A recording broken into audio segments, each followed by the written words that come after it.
is a pleasure to be here, and as I look around the room, I'm absolutely scared stiff. But I do notice some faces of people I've worked with, or played squash with, or live in the Masonic village with. So I feel as if I'm amongst friends, and of course there's some Rotarians here as well. Can you hear me okay? Yes? Okay, is that better? All right, so I love this saying of Yeats: here there are no strangers, only friends you haven't yet met. And I've always had a bit of a philosophy like that, because I have travelled around quite a lot. So let's take a little journey. So what I'll do, I thought I'd just break this up into just snapshots of my family, my education, my work, and most importantly now that I'm retired, my community. So here we are in Holland. I was born in Holland, and there are all my sisters and my brother John, who some people will know. He was a wardsman at Berry Hospital for many, many years. He looks like he's ready for a big adventure. My dad had already come to Australia, and so it was just after the war, and it was a pretty tough time because after the war finished, we still had the hunger wars. There was no food, and whilst Mum and Dad rarely spoke about those times, when pressed, they would tell me some stories. And I won't worry about that now because here we are on the vet seat. We're coming to Australia, and I'm so excited because my dad's already in Australia and I missed him a lot. So off we go, and the only time I was really concerned about that boat trip was when we went through this Great Australian Bight, and huge waves came crashing over the top of the front of the boat, and I thought, oh my God, I'm never going to see my papa. And I think we said a lot of prayers, but we did arrive so we left Holland freezing cold. We arrived in Sydney Harbour right on sunset, beautiful January summer's day, and it was like the harbour bridge had its arms held out to us, welcome to Australia. We settled in the North Coast first, and then in about 1955 we came to Beach Road, and we lived on Beach Road, and we had chooks and goats, and Mum and Dad were very keen gardeners, and of course Dad would take us down to 7 Mile Beach to go fishing. And of course we had to get pippies for Dad so that he could have it for bait. Now, hands up who's ever gone pippy looking. Okay, well, all those people with hands up, stand up. Okay, so how do you go? How do you do it? Oh, I have no idea. That's how you look for pippies. It's like the same. Pippies are the same. Okay. Good one. Now, so yes, I had my very first job when I was just 12 at the little bakery over the road from the RGA. That was in the school holidays. I used to ride Gussie Miller's horses all through the paddocks. He was such a gorgeous man, and I love him heaps. I can't tell you how special that was to be, as a kid of about 7 and 8 and 9, to be able to go to someone's farm, yes, ride the horses, go to the milk factory, have a belly full of milk, We're always welcome. We swam in the creek at the end of Victoria Street. We had a swimming hole there, and of course we had dogs. So it was a great little community. And here's my friend Gussie, which probably you all know, and I think that's probably the horse I rode. Gus allowed us to be part of the community, come and take the cows around the Grand Parade, and he'd give me a great big bull to walk around, so it was a real pleasure. Of course, then we moved to Far Meadow, which was great because the school was just across the road. And they were about to close the school. They didn't have enough children. It was just the one teacher's school. And then my mum and dad arrived with 8 kids. 5 of them were primary school age children, and everyone, especially Charlie Gouty, he did a little dance. He was so happy that he didn't have to close the school. Just moving along then, this is really just family stuff. I got married to Gary Orford, and we had 4 children, and as you can see, they really like to take the mickey out of me. Even today, they still do it. And here are my grandchildren. I love being an Oma. I really missed having grandparents because we were here and they're in Holland, so I really love that. Now I'm going to just transition across to school. Okay, so this is Berry back in about 1956. Can you imagine? Well, when we were little kids, you couldn't imagine that there'd be houses all there. You know, we played hockey on the sports field. You can see right up there, it's probably not such a clear photo, but it gives you a snapshot of what Berry was like back then. And here are some of the kids I went to school with. You may know some of them. The girl on the middle row on the right, that's Patricia Carroll, Patricia Buckenau, and she was my buddy. She looked after me because we know we'd only been in Australia only a few years, and she made sure I was included in everything, you know, whether it was sport or needed some help, she was there for me.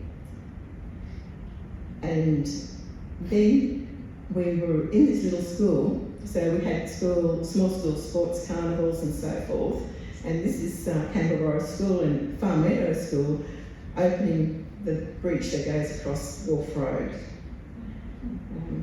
So going on to high school, sport was a big thing in my life.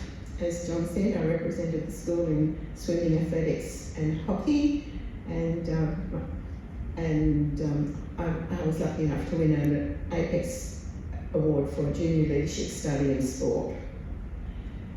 Now, much later in life, I went and studied.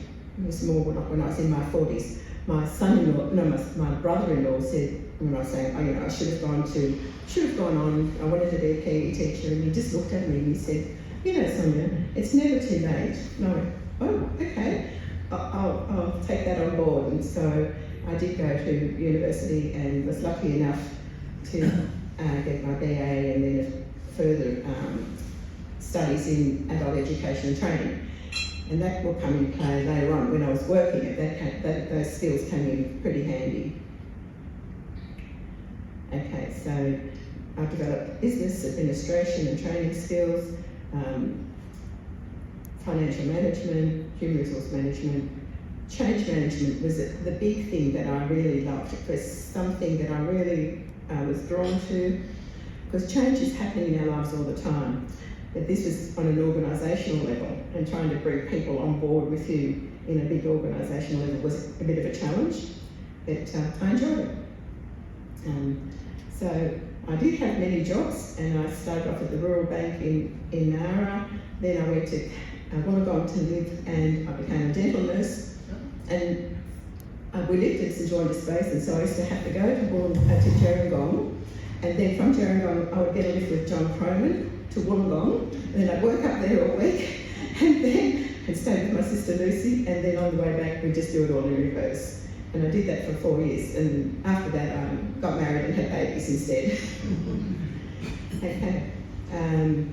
This photo is about my work at the New South Wales National Parks and Wildlife Service. I was the clerk there, and one of the fun parts about working in national parks was that mainly fellas and rangers and park workers, but I was the office girl, and they'd say, Sonja, come on, we need to go and change the visitor books. And we'd hop in a helicopter, no doors, and we'd fly off through the Budawangs to the top of Pigeon House Mountain, jump out quickly, get the visitor book, change it over, jump back in, we'll go down to Mount Quilty, land at the top of that, quick jump out, get that visitor book and come back. It was great fun.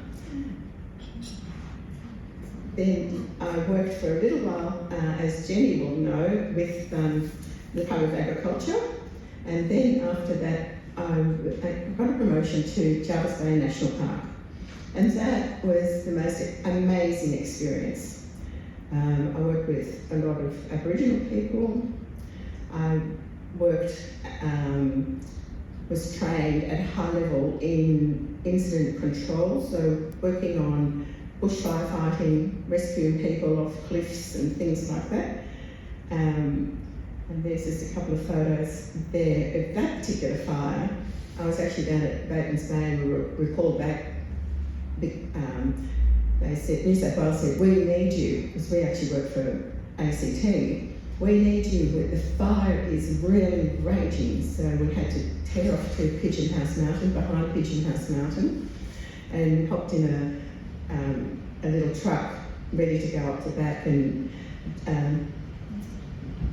Danny Brown said to me, oh, Sonja, lovely young Aboriginal boy, he said, can I drive? And I went, yeah, sure, jump in. So we're tearing up the back of Pigeon House Mountain, and a tourist, like you get a lot of people sticky beaking at fires, and he came tearing around, and I thought, oh my goodness, here we go, we're going to go straight over the edge. So I said to Danny, excuse me, just pull over, I think I'll drive now. And he was very kind and said, okay, I think it's a good idea, Sonja.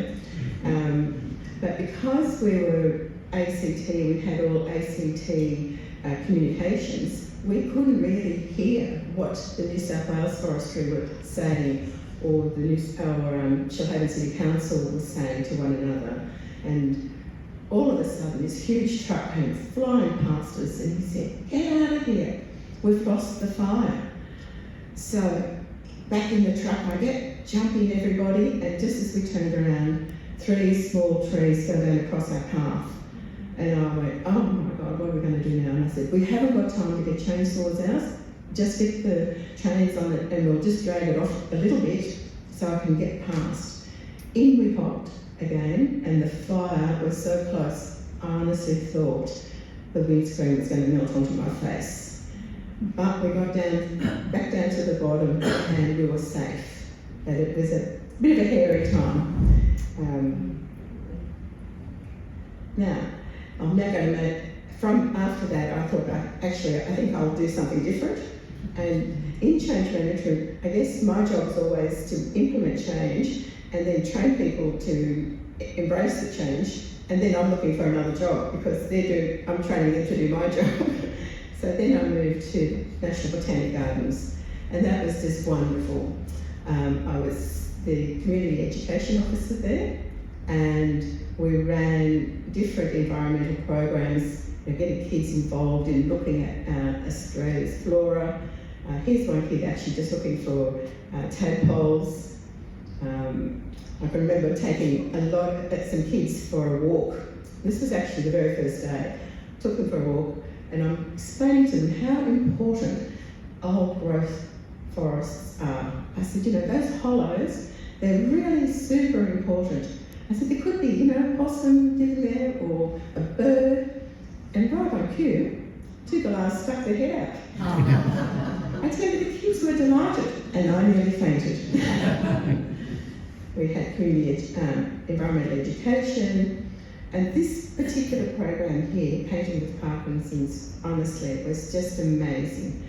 On a Friday afternoon, people with Parkinson's would come in in their wheelchairs or walkers or with their helpers, shake, come in, and our therapist, Nancy Teeny, she would play beautiful classical music, and they would all stop shaking, and they would get up, and they would go have a cup of tea, and they would do some watercolours, and my boss used to say, get them to paint a few gum trees with you, Sonja.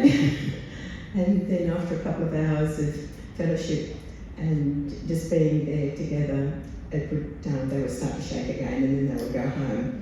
But it was just like a miracle, honestly, it was brilliant.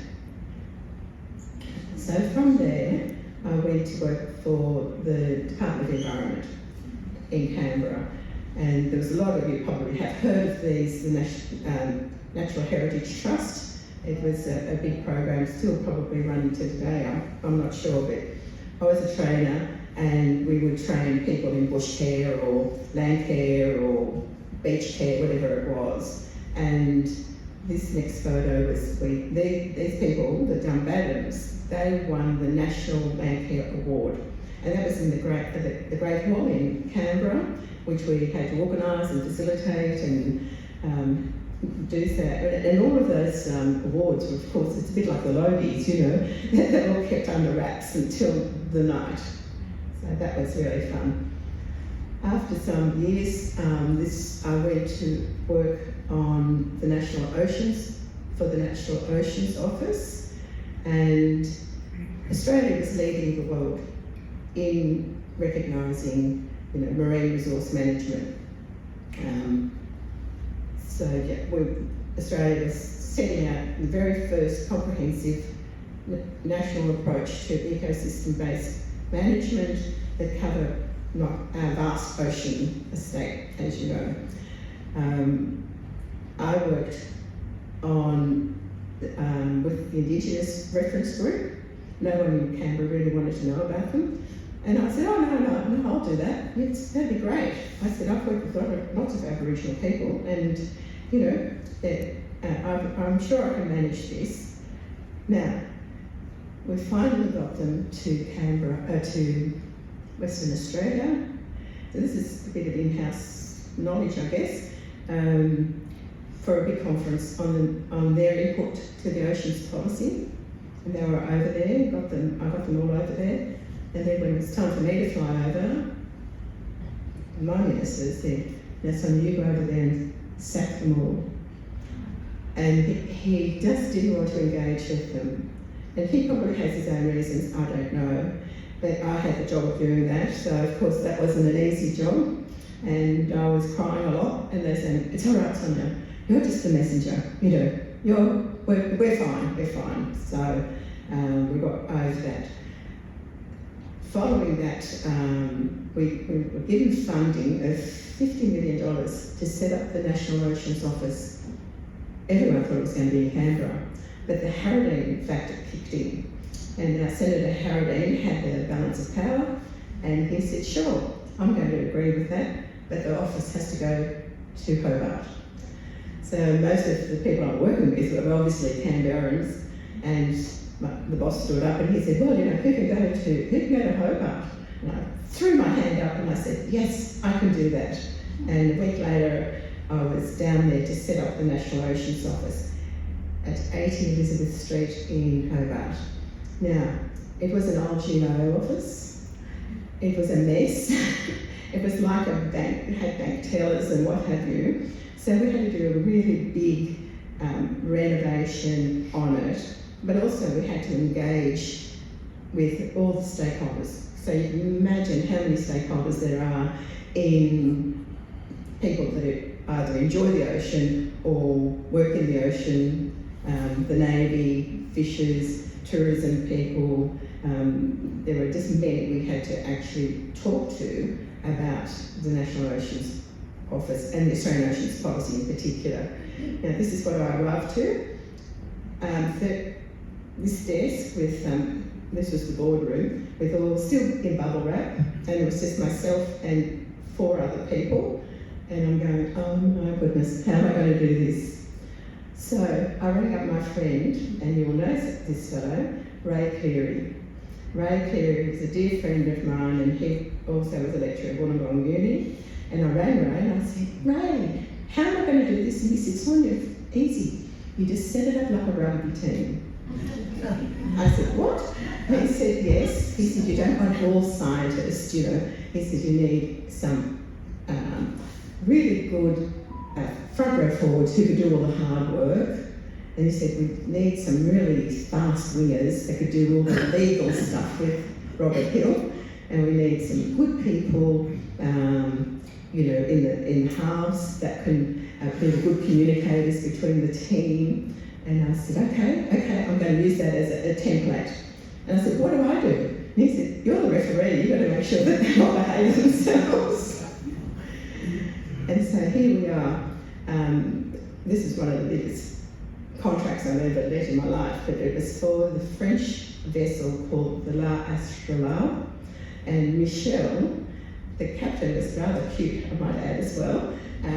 So he did all the they did the first marine protected area we were looking at was from Eden in New South Wales right down to Macquarie Island and around to South Australia.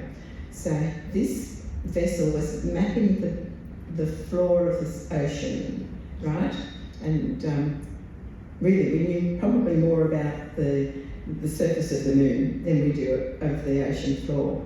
And it was very exciting because they'd come back into Hobart and you'd see how they'd mapped it all out and scanned it all. It was awesome. Of course, my passion is about environmental education. So at one particular time we were running a big conference down on Constitution Dock, and I had engaged some puppeteers to run a bit of an educational program. And, there were sort of people sitting in this big tent. There were Navy people, fishermen, kids, stack of people. And this guy, he told this little story about how important looking after, making sure we don't pollute the ocean was.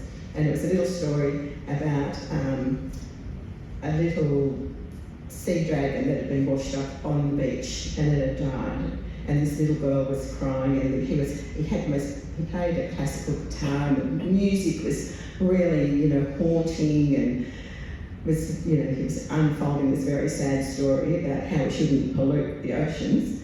And I looked to the side, and the Navy officer was wiping his eyes, and I looked to my left this way, and the big burly fisherman was bawling his eyes out. And I thought, I think they're getting the message. We need to look after the oceans. We still need to do that much more. I was watching that program last night. Anyway, that kind of wraps up the public service side of my life. I was given many great opportunities, and I appreciate that. So after public service, my daughter rang me. She said, "Mum, it's time to come home." I'm in Hobart, they're all up here. "Mum, it's time to come home. We're having babies." And I went, "Oh, okay." So I came up here and I worked with real estate, which I love because I love working with people, and I've also got a little training company called Berry Training and Facilitation, which I did a little bit of training for different companies some time ago. Okay, so now I'm retired and I'm enjoying my community. I play bridge, I play golf, I do pottery, and I belong to a really great little book club, which is a beautiful friendship group. I love being involved in the community, especially Rotary. I just love it. And there's Peter Garrett. He and I work together on some issues. And then, as a community, I was given an opportunity I wanted to go overseas, but I didn't have the money. So someone said, "Well, why don't you go over and be a volunteer for peace? All you need to do is get your airfare there, and then they'll put you up and you can stay there and work on whatever program you want." So I thought, oh, okay, I want to go to Sweden. I don't know how volunteer for peace is going to work there, but they were looking for people to help them build an underground cellar because all the young people were going to the cities and leaving old ladies, like myself probably, at home on the land, and there was no electricity and stuff like that, so we had to build this underground cellar. So we stayed in Scattenbean, and here we are, we've dug the big hole, and we're building virtually a garage underneath the ground. We had people from all over the world, some Americans, Italian boy, Swedes, a boy from Switzerland, a Danish girl. But what I really loved about this particular job was that everything was done on consensus. So it would take a little while, you know, before everyone's sitting around breakfast time. Right, who's going to milk the goats? Who's going to, you know, lay the bricks? And I said, oh, I'll do that because we've built a couple of houses. Who's going to make the bread? And it would take quite a while, you know, like in most places they just say, right, you're doing this, you're doing that. But no, everyone had to agree. And at one stage, one of the girls and one of the guys that had been living there didn't want to do anything, they'd had enough. And they said, actually Pele was the guy who ran it, and he was having a year off from Saab. He was a top engineer for Saab, and he was just having the year out. And he said, well, okay, young man, well, you have to go. And he looked at the girl and he said, what are you going to do? And she said, oh, look, how about I just play my violin and sit on the veranda and keep, you know, the good music going. He said, yeah, you can stay. And here she is. And this is the end result. So there you go, we've got a cellar, and now they can keep all their vegetables and produce at a constant temperature. And I cannot go past this particular photo because that's where I am right now, and it's with my beautiful Rotary Club of Berry. They're a great bunch of people. They work extremely hard and raise lots of money for the community, and I'm very honoured really to be part of their team. So my friends, that's it. Yes, I want to take this opportunity to thank Berry for putting your arms around me and my family when I was just 8 years old. It gave me the courage to make friends, enjoy school and sport, to build a new life in a new land in Australia. My dad used to say to his family back in Holland, it's the land of milk and honey. So thank you again for your generosity and kindness, and I hope I can repay it. Has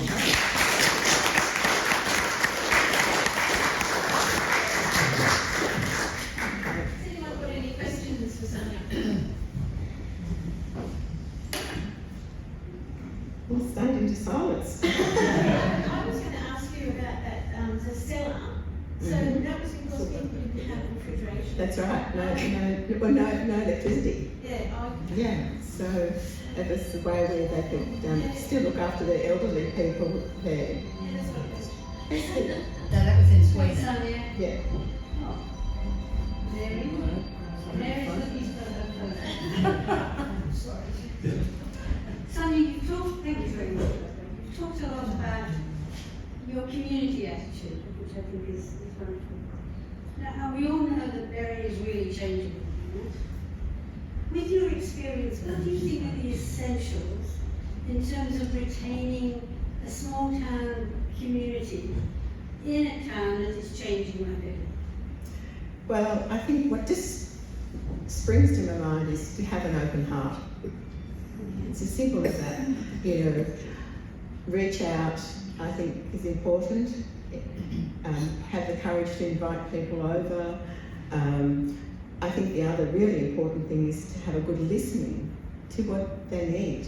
You know, some people just want to be left alone and, you know, happy in their own space. Some people might be just really itching for you to say, hey, why don't you come and play golf with us? Or, you know, come and join the book club, or come to coffee with friends. That's the key, I think, in my view. Yeah. So just be open to it. Could you tell the story about the first time you were in the coffee shop? Do you remember that story? Oh. You were approached by Anne Cole. You might have to tell it. She told me this. She told me this story, well, years ago. Well, we're good friends, you probably don't. You were in the coffee shop that used to be Yes. And you were on your own, and you knew very few people. Yes. And this woman, who she'd never seen before, asked you, are you on your own? You said, well, yes I am, I've just arrived. well, come and join us, she said. That's, And now, and Cole and Ian and I think Cherry was there. Mhm. They're all extremely good friends. And I had a similar experience when I came here 10 years ago. So thank you, Barry, for being that open. yes.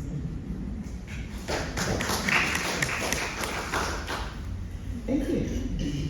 Okay, well, thank you very, very much, Sonja, for sharing your life with us. Mhm. And you've done so many things. Thank you, Tina. That's very kind. Thank you.